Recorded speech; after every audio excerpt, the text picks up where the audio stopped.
Thank you very much, and I'm deeply honored to have been invited to address a large gathering of young students and faculty, the challenges before the media, and how you can achieve it and put media to serve national goals.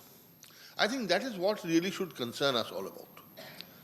We have heard many times that the media is kind of misbehaving. In a sense, they're putting out sensational stories. They have reported things that are defamatory. They have not made any contribution to constructive development of the country. All that may be true. But there's no point in only sort of crying about it. You have to do something about it. I think the fundamental thing, the fundamental challenge that the media has faced or media persons have faced over the last few decades is the challenge of technology. Technology has moved so rapidly and transformed matters so fast that we have been left breathless.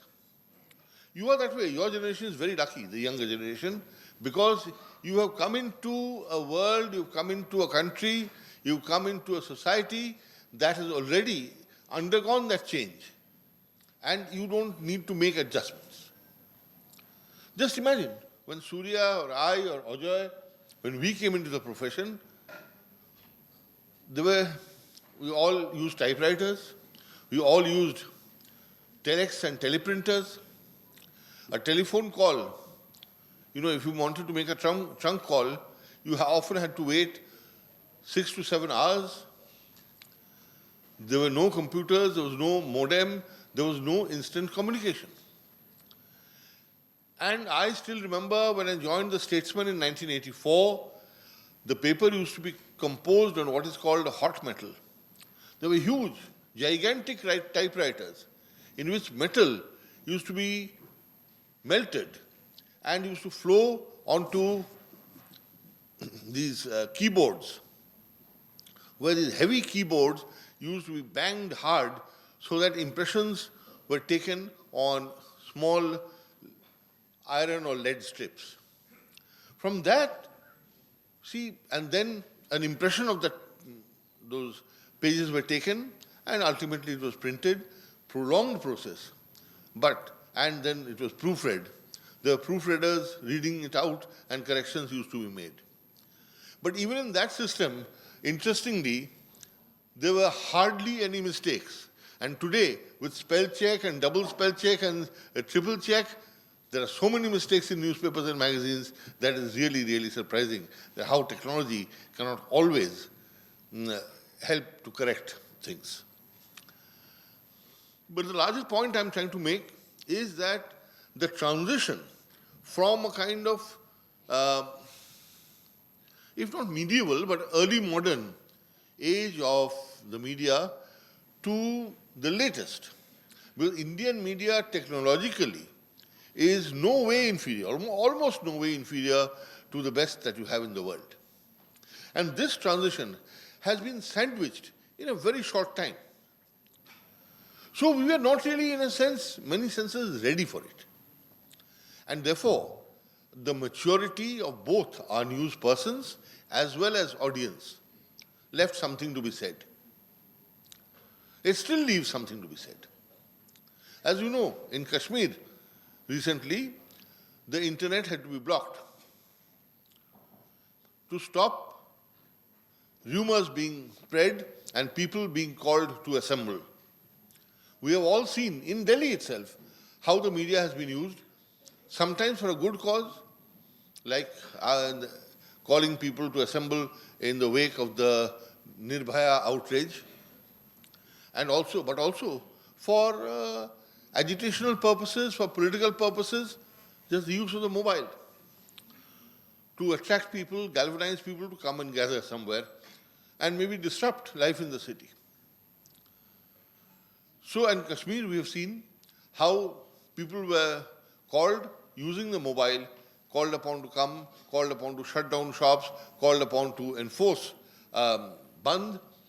Now, these are This is why, you see, you have a phone, but using a landline is a complex process and a cumbersome thing.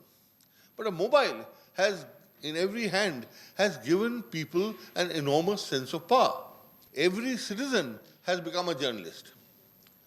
And I would say worse than that, every citizen has also become a photographer, whether they can take a photograph of themselves or not. Most of them are taking photographs only of themselves. But nevertheless, we are now a nation of really 1.25 billion photographers.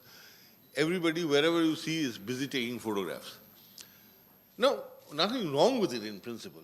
But then, see, this has, in a sense, I would say, diminished the skill requirements of people. Earlier, when we had to train a lot to be journalists, train a lot to be editors. And what's the primary job of editors? Primary job of editors is always to filter the news, to kind of give it, I would say, an orientation, an analytical perspective, and see to it that it does not become inflammatory in any way. That is why print, over the years, has always had a certain stature. That print, because of the layers and layers of filtration, ensures that what ultimately reaches people's hands is distilled and, I would say, has been examined over and over again, and even after that, if some mistakes remain, well, too bad. But now, first with television, when television is reporting from the spot, when there's a riot, for instance, and yes, television has reported from the spot, and has it really helped matters?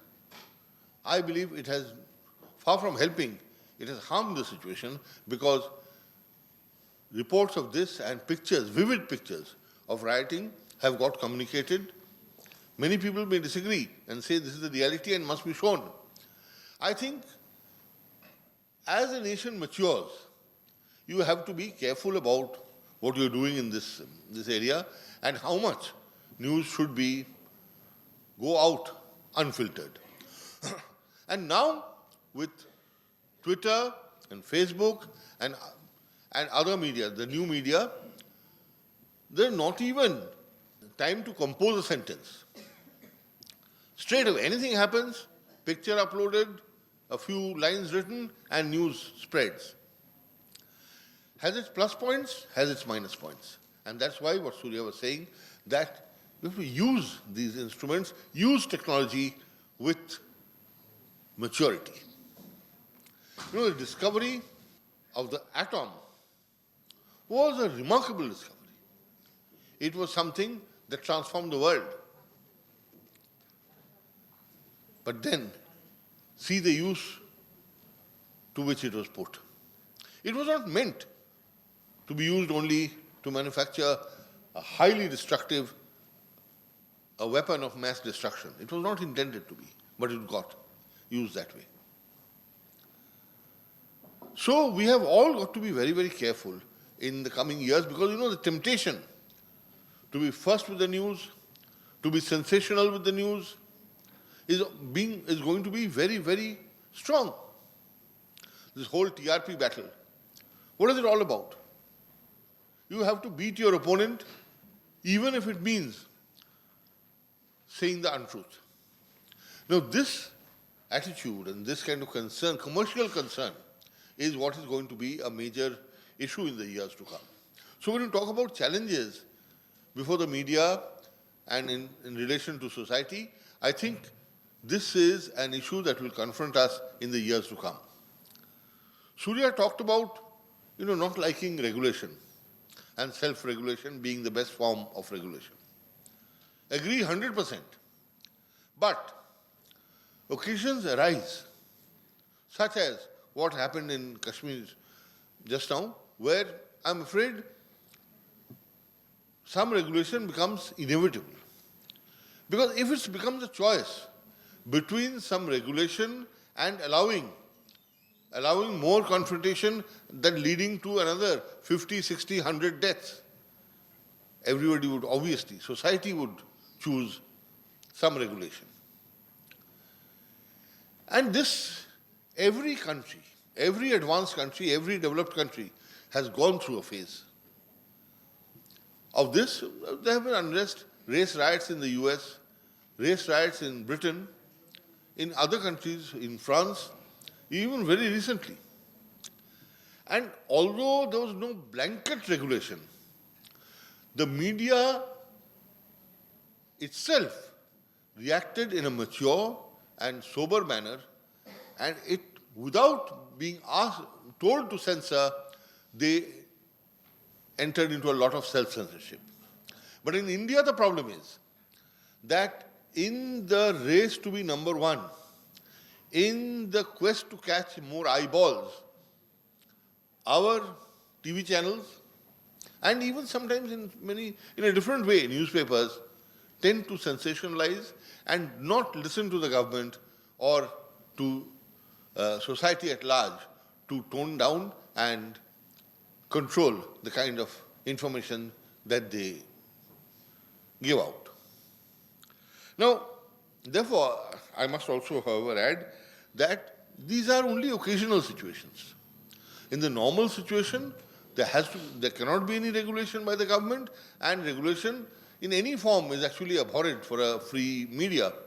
But the time comes, and time is there in a country which is volatile, a country which is still in the process of maturing and resolving many social and economic conflicts.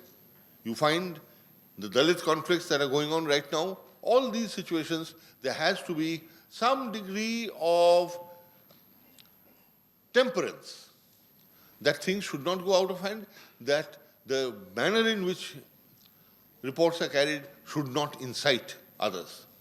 I know many people will disagree with this, but I have always had the view that the first responsibility of the media has to be to the nation and to society. And the good of the nation and the good of society has to be the primary concern. What has happened, and Surya described it correctly, that here the media has to be seen in a transformative role. You know, the recent slogan that has been given by the Prime Minister, that India has to transform radically and not evolve gradually. The time for gradual evolution has gone. 70 years after independence, we are way back, way behind in so many indices. In terms of human indices, in terms of hunger, malnutrition, sanitation, in every possible way. I'm not talking about, there are some areas where India is so far advanced. We are a major nation in space. We are a nuclear power. But we are not, anywhere in the running in the Olympics, for instance. So these social indicators, we have to catch up, we have to make up for them. Education, yes, the country is almost fully literate. But are we educated? That is a question that we have to ask ourselves now. Literacy is one thing, education another.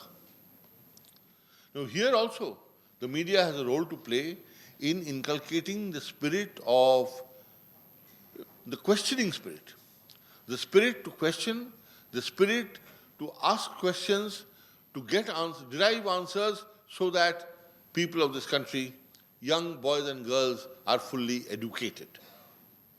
And this is a role which the media can perform with the government support. And this is another challenge that we are going to face in the years to come.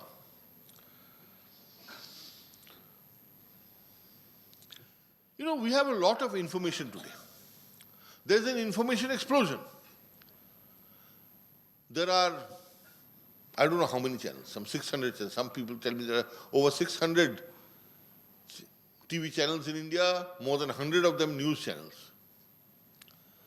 There are endless number of newspapers, 2,200 or something, registered with the government, RNI, in every language.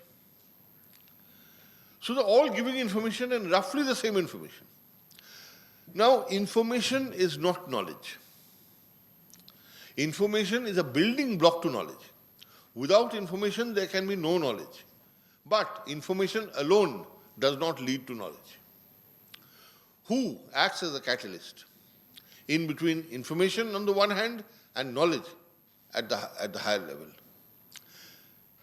I believe apart from the educationists, the teachers, and the communicators, it is the media which has a big role in converting information into knowledge for people. And in the years to come, particularly the print media will play that role. Increasingly, people have given up the habit of reading the paper in the morning. I don't agree. Maybe selfish interest. I run a newspaper. I want to sell it and I want more and more people to read it. So I would be very unhappy if people give up the habit. But no, more seriously, I think this newspapers will never die, at least in the foreseeable future. Go to the US, go to Europe. Yeah, many newspapers have lost the kind of edge they had, the kind of huge numbers they used to command. But they aren't dead. They coexist along with television, along with social media. And that is because of the three, the print media is the most credible of the three. We already discussed the social media, anybody can put out anything. Without any verification, we don't know if it's true or false. Much of the time it's false and you have to retract. Television. The laws in this country are such that if television defames you, if they say you so-and-so were involved in a conspiracy to murder X, you can't do a thing. The laws don't allow you to sue a television channel. But you can sue a print publication, a newspaper or a magazine. Of course, we need to tighten the laws of defamation in this country, but more importantly, what I'm saying is that the credibility of the print medium is going to remain for a long, long time because of certain inbuilt factors, one of them being filtration of the news, which I have already spoken about. Now, all this information boom that you've had, and its conversion to knowledge, when we talk of India becoming a knowledge economy, and we are halfway there, I would still say, because of our IITs, IIMs, and institutions like yours, institutions of excellence, that are all over the country, we are halfway there to becoming a knowledge economy, a knowledge nation. In the process, the media has to play a major role in the years to come to enable society to make this transition from information society to knowledge society. Rapidly and suddenly, one day we found ourselves in the midst of the information boom, information revolution. But the need of the hour today is to convert this information revolution into a knowledge revolution for which we should all be working. You are all working in your own way. Very often we don't realize what we are actually doing, but actually we are all working to make India a knowledge society, and the knowledge revolution is underway. So in the years to come, friends, we will be faced with these issues and these challenges. We will also be faced galvanizing people to participate in nation-building projects and transforming people's mindsets, like Swachh Bharat. Very often I hear sniggers, "Arey Swachh Bharat, how can it happen? Our mindsets are not there. We usually always throw our own kind of garbage on the road, but we complain if a neighbor is doing the same thing." So unless that mindset change, ये कुछ नहीं होगा. ये सब सरकारी scheme, सारे सरकारी scheme fail हो जाते हैं. This is the cynicism that the last 70 years has bred. But now there is a new awakening of hope that no, maybe something will happen. And it's up to you to make it happen. This transformation can only come if people make up their minds. And I see a new urge to actually achieve. It will be halting. I know there's been, in a sense, a setback. We had a gold in the last Olympics. This time we have only 1 silver and 1 bronze. Doesn't matter. 1 step forward, 2 steps backward, and then a great leap. That's what we have got to prepare for. I think we are there, and in that, we have to combat many evils that are dogging our society.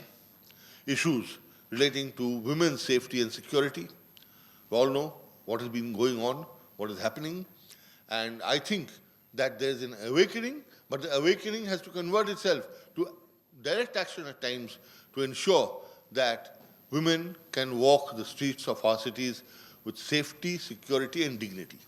This is one of the challenges. Then there's a larger challenge, of course, a huge challenge, has been a challenge right from the beginning, of corruption. That best laid plans kind of get diverted somewhere, get in the quicksands of corruption. So much money is spent, does not yield results. And mind you, it is the Indian media which has fought this battle against corruption from the very beginning. And this fight will also have to go on. And this is where media is indispensable. If you don't have media, if you don't have a media that is crusading against corruption, who will do it? And this crusade, again, needs people and people with conviction. So I believe that the media's role, apart from what it is doing to transform in a developmental sense, in a sense of mindsets, has also got to be on the ground. How do we combat corruption? How do we expose corruption? And how do we provide safety, security, and prosperity to our people? That is the challenge. And as far as prospects are concerned, the sky is the limit. There was a time when we were told that, journalism's days are ended, print is going to shut down, television, how long will it go on? But then suddenly came new media. And today, everybody is a journalist, everybody is a publisher, everybody is an editor, everybody is a photographer, and you can go on and on and on. So there's no end. Even if you don't get a full-time job in a newspaper or a TV channel, you can start your blog. There are so many blogging groups that have come up, and I believe they have started paying pretty well also. So there is, as far as you're concerned, your careers are concerned, don't worry at all. I think in a country of 1 billion plus people, there'll always be scope, there'll always be a voracious hunger for news. News and gossip and everything connected.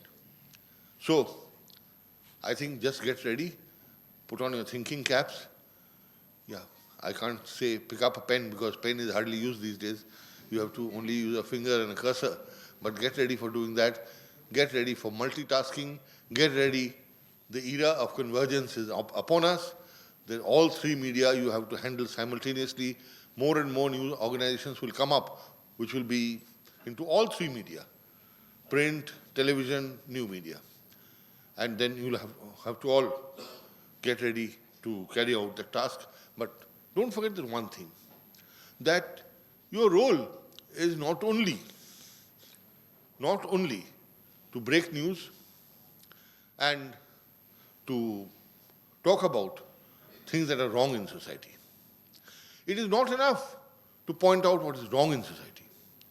It is important, equally important, to ask yourself, what have I done to bring about that change? As journalists, you can all do that, and therefore get ready for this dual role, expose and correct. Thank you very much.